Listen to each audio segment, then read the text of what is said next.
Hello everyone, welcome to exam भी। मेरा नाम है चंद्र प्रकाश जोशी। हम बात कर रहे हैं वो कॉमन मिस्टेक्स जो आप करते हैं इंटरव्यू के दौरान। और मैं यहाँ पर बात कर रहा हूँ इंटरव्यू गवर्नमेंट जॉब्स के लिए। हिंदी मीडियम के स्टूडेंट एक बहुत बड़ी गलती करते हैं, वो मैं आपको लास्ट में बताऊंगा। हिंदी मीडियम के स्टूडेंट से मतलब ये नहीं है कि जिन्होंने एग्जाम हिंदी में ही दिया हो, बट जो अच्छे से हिंदी बोलना जानते हैं। वीडियो शुरू करने से पहले आपको इम्पोर्टेंट बात बताऊं कि आरबीआई ग्रेड बी की अगर आप तैयारी कर रहे हैं, 28 दिसंबर से नया बैच शुरू कर रहे हैं और इस बार सुशील सर आपको पढ़ाने वाले हैं कॉम्पिटिटिव एप्टीट्यूड। मैक्सिमम लोग फेज 1 नहीं निकाल पाते हैं और उसमें क्वांट नहीं कर पाते हैं।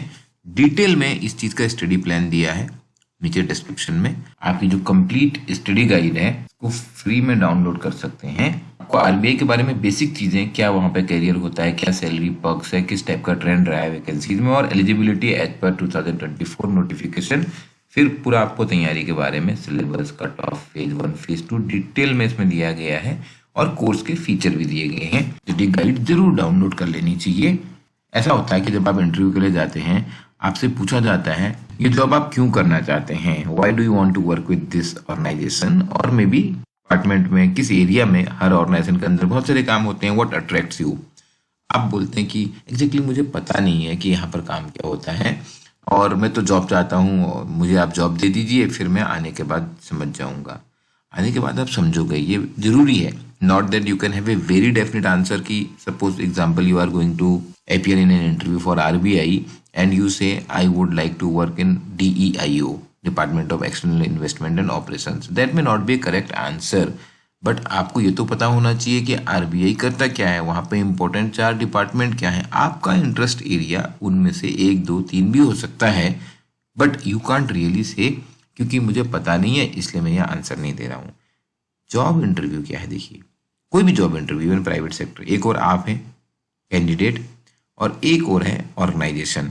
इसको मैच करना है। आप कितने फिट हो, आपको नॉलेज के लिए ऑलरेडी टेस्ट कर लिया गया है। आप कितने फिट हो या आपको इंटरव्यू को समझने की कोशिश कर रहे हैं। आप बोल रहे हो मुझे तो पता ही नहीं ऑर्गेनाइजेशन करती क्या, it means are you not really interested in working for the organization. आज के डेट में हर ऑर्गेनाइजेशन के बारे में, चाहे आप एसबीआई का इंटरव्यू दे रहे हो, चाहे आप ईसीजीसी का दे रहे हो, नाबार्ड का दे रहे हो, पीओ का दे रहे हो, आपको सफिशियंट जानकारी मिलती है और आपको वो जानकारी अधिक से अधिक ले लेनी चाहिए।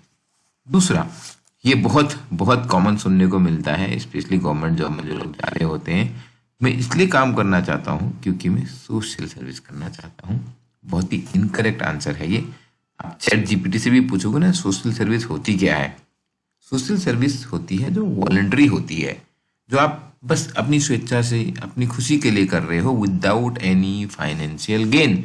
अब यहाँ पे सबसे पहले आप पूछते हो कि मुझे बताओ सैलरी कितनी मिलेगी, मुझे बताओ अलाउंसेस कितने मिलेंगे। वी ऑल नो कोई एनजीओ में काम नहीं करने जा रहे हैं, आपको समझना है इस चीज को। कोई चैरिटेबल ऑर्गेनाइजेशन में काम नहीं कर रहे हैं, रेड क्रॉस में काम नहीं कर रहे हैं। हम पॉवर्टी, हेल्थ केयर, एजुकेशन के ही मुद्दों को सुलझाने की बात या सोशल जस्टिस की बात नहीं कर रहे हैं। वहां पे गवर्नमेंट का मेन काम गवर्नेंस है, नो कि सोशल सर्विस। सोशल सर्विस भी हो जाती है, पब्लिक सर्विस होती है actually. If I tell you public service होती है, ये डिफरेंट है। पब्लिक सर्विस क्या होती है, मैंडेटरी नेचर की होती है। गवर्नमेंट है, गवर्नमेंट है सर्टेन पावर और उसका स्कोप भी बहुत वाइड है। चाहे वो कोई भी क्षेत्र की पॉलिसी बनानी हो, इसमें पॉलिसी की बात ज्यादा इंपॉर्टेंट होती है। तो आपको ये अंतर समझने का है कि आप सोशल सर्विस नहीं करने जा रहे हो, बल्कि आप क्या करने जा रहे हो, पब्लिक सर्विस। एक शब्द बहुत मायने रखता है, नहीं तो हमें लगता है हमने तो इंटरव्यू अच्छा दिया था। ऐसी मिस्टेक्स हमको अपने आप समझ में नहीं आती हैं। आप मॉक इंटरव्यू दो, तब हम आपको बताएंगे कि आप कैसी मिस्टेक करते हो। प्रश्न आता है कि आप अपनी जॉब क्यों छोड़ रहे हो, स्पेशली वर्किंग कैंडिडेट के लिए ये क्वेश्चन आता है, या जो पहले किसी और जॉब में थे, क्यों आपने जॉब छोड़ी। फिर लोग बोलते हैं मुझे प्रॉफिट मेकिंग में काम नहीं करना है। बहुत ही घटिया जवाब है ये। प्रॉफिट मेकिंग में क्यों काम नहीं करना है भाई? प्रॉफिट मेकिंग से कोई आपको नफरत है क्या? प्रॉफिट मेकिंग बुरी बात है? अगर आप ऐसा सोचते हैं तो आप गवर्नमेंट में भी काम करने के लायक नहीं है। कल ही मैं किसी गवर्नमेंट ऑफिसर से मिला था, तब वो खुद ही ऐसा बता रहे थे कि देखिए प्रॉफिट मेकिंग कितनी इंपॉर्टेंट है। अगर कंपनियां प्रॉफिट नहीं कमाएंगी, लोग प्रॉफिट नहीं कमाएंगे, तो सरकार को टैक्स कौन देगा? गवर्नमेंट ऑफिसर इस बात को समझते हैं। Making money is not my goal of life. तो चैरिटी करने चले जाइए, जो हमने आगे बात करी थी सोशल सर्विस की। I want to work for the people, you want to work for the people, और you want to work for the government. आपको इस अंतर को समझना है। ऐसे बड़े बड़े जार्गन्स नहीं बोलने हैं, बल्कि टू द पॉइंट काम की बात क्योंकि किसी भी जॉब में जो आपने पढ़ा होगा ना, Heisenberg two factor theory, hygienic factor होते हैं जैसे salary, work condition, company policies, ये सब जॉब सिक्योरिटी जो आपको मिलने हैं वो मिलने ही मिलने हैं। लेकिन आप जॉब बहुत अच्छी इसलिए नहीं कर पाओगे क्योंकि आपको ये सब मिल रहा है, बल्कि आप देखोगे कि आपको क्या अचीवमेंट है, क्या रिकॉग्निशन मिल रहा है, क्या काम की क्वालिटी है, क्या वो वर्क इंटरेस्टिंग है, उससे आपको कोई पर्पज सॉल्व होता है, क्या रिस्पॉन्सिबिलिटी मिलती है। ये सब चीजें आपको ना जॉब में मोटिवेशन देता है। अगर आपने ये हाइजेनबर्ग टू फैक्टर थ्योरी नहीं पढ़ी है तो आप पढ़ लीजिए, it will help you in making your answers very very powerful. क्योंकि ये मोटिवेटिंग फैक्टर्स जब तक आपको नहीं है तब तक आप जॉब को एंजॉय नहीं कर सकते। और जो जॉब आप सरकारी नौकरी की बात कर रहे हैं, 30-35 साल आप वहाँ काम करने वाले हैं, जो लोग बहुत यंग जाएंगे वो तो 38-39 ईयर्स तक काम कर सकते हैं, और कुछ लोग 60-65 में भी रिटायर होंगे, तो उनको तो और ज़्यादा 40 साल से ऊपर काम करना है अगर काम ही आपको पसंद नहीं है। हाइजीनिक फैक्टर सैलरी और वर्क एनवायरनमेंट के लिए इतने सालों तक काम अच्छे से कर पाओगे, अपना बेस्ट दे पाओगे, इसको समझना जरूरी है। चौथी मिस्टेक की बात करूँ तो प्रॉपरली ड्रेस ना होना। अब सूट पहन लेना इनफ नहीं है, टाई पहन लेना इनफ नहीं है, आप टाई ना भी पहनो तो चलेगा, बट ऐसे तो मत पहन। ऐसे जो ये लूज करके आप टाई पहन लेते हो और ऊपर कॉलर बटन, आपको लग रहा होगा हाइपोथेटिकल है। कितने सारे कैंडिडेट को मैं देख चुका हूँ मॉक इंटरव्यू में, कितने सारे कैंडिडेट को मैं देख चुका हूँ ये मॉक इंटरव्यू के दौरान, और उनको बताया कि भाई ऐसे टाई नहीं बांधनी है, आप ना बांधो tie, it is perfectly fine. Well dressed होना जरूरी है। आप अच्छा ट्राउजर, अच्छी शर्ट पहनिए, आप ब्लेजर भी नहीं पहनेंगे तब भी चलेगा, लेकिन आप पहनेंगे तो सही कलर, सही डिजाइन, सही तरीके से बांधा हुआ, टाई की बात कर रहा हूँ या बेल्ट की बात कर रहा हूँ, उसका सही होना बहुत जरूरी है। मैंने इसको अपनी वेबसाइट पे, iXambi की वेबसाइट पे आप देखिए, गूगल कीजिए how to dress for the interview, आपको मिल जाएगा, बहुत डिटेल में लिखा हुआ है।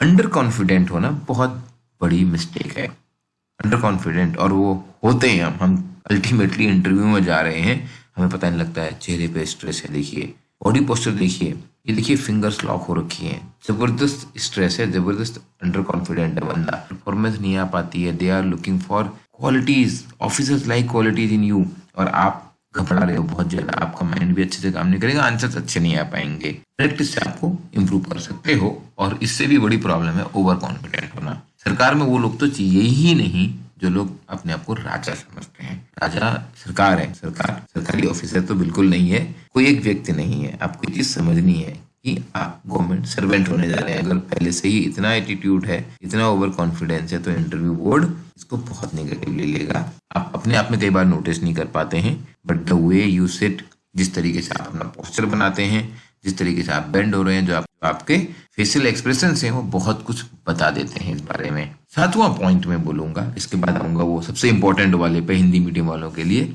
आप एक और जैसे ऑर्गेनाइजेशन जहां आप जॉब करने जा रहे हैं उसके बैकग्राउंड के बारे में, उस ऑर्गेनाइजेशन के बारे में तैयारी नहीं करते हैं। दूसरी ओर हमें ऐसा लगता है हम अपने बारे में बहुत कुछ जानते हैं, बट जब आपको बोला जाता है ना describe yourself in 3 words, तो आप सोचते हो अब कौन से 3 वर्ड बोलूं मैं अपने बारे में। तो अपने को जानना, जिस प्लेस से आप बिलोंग करते हो।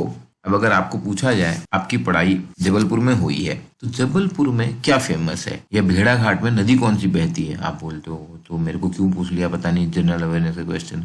आप जबलपुर में रहते थे तो भेड़ाघाट में नदी कौन सी बहती है पता नहीं है आपको, नहीं पता है। तो इस तरीके की चीजें जो भी आपके प्रोफाइल में लिखी जा रही हैं, आपकी एजुकेशन, आपकी हॉबीज, आपकी इंटरेस्ट, जो भी आपने लिखा है, किताबें कौन सी पढ़ी हैं, तो उनको अच्छे से समझ लो। अपने बारे में जानना और उसको सही शब्दों में व्यक्त कर पाना इंटरव्यू के लिए बहुत बहुत जरूरी है। जो मैंने आपको शुरुआत में बताया था ना, इंटरव्यू का मतलब है आप में और ऑर्गेनाइजेशन में फिटमेंट।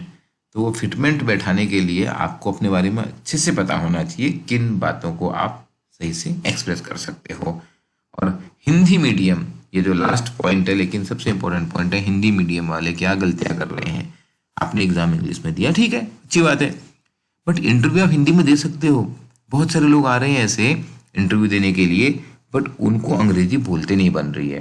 कोई प्रॉब्लम नहीं है दोस्तों, देखो ये वीडियो भी आप हिंदी में सुन रहे हो, हिंदी इंग्लिश दोनों लैंग्वेज हैं, और हमारे देश की राजभाषा जो है वो हिंदी है। तो अगर आप हिंदी में इंटरव्यू दोगे और आपका मार्क्स कम हो जाएंगे क्योंकि आपका इम्प्रेशन नहीं पड़ेगा, ये आपका बहुत रॉन्ग इम्प्रेशन है। ऐसा कुछ भी नहीं है, इम्प्रेशन कुछ नहीं फर्क पड़ता है। अच्छे आप इंटरव्यू दीजिए, हिंदी में बात कीजिए। और हिंदी का मतलब ये भी नहीं है कि आपको कोई साहित्यिक हिंदी बोलनी है। इंटरव्यू को आप इंटरव्यू बोलोगे, मोबाइल को आप मोबाइल ही बोलोगे, ट्रेन को आप ट्रेन ही बोलोगे, ऐसी कोई दिक्कत नहीं है। आपका एक्सप्रेशन बेटर होगा, आपका फोकस इस बात पर रहेगा कि मेरे आंसर इंप्रेसिव कैसे हो, रादर देन जो दिमाग में ट्रांसलेट कर रहे होते हैं, पहले हिंदी में सोच रहे हैं, फिर उसका अंग्रेजी में ट्रांसलेशन कर रहे हैं, फिर उन्हें शब्द नहीं मिल रहा है और पूरा प्रेशर बन गया है, उससे इंटरव्यू खराब हो जाता है। अब अंग्रेजी में अच्छे हैं तो there is no harm, of course you should go in English, क्योंकि कई बार जो प्रोफेशनल नॉलेज है वो हमारे को इंग्लिश में ज़्यादा अच्छे से एक्सप्रेस करी जा सकती है। हम मॉक इंटरव्यूज कर रहे हैं, हमारे इंटरव्यू पैनल ऐसे सीजन्ड सीनियर गवर्नमेंट ऑफिसर्स आपको शायद कहीं और नहीं मिल रहे होंगे, तो उनकी हेल्प लीजिए, आपका इंटरव्यू डेफिनेटली होगा। और पढ़ाई करने के लिए तो स्टडी प्लान को डाउनलोड करना मत भूलिएगा। स्टडी गाइड को डाउनलोड करने का लिंक जो है डिस्क्रिप्शन में दिया है। कुछ भी क्वेश्चन हो तो आप कमेंट में पूछिए। All the best.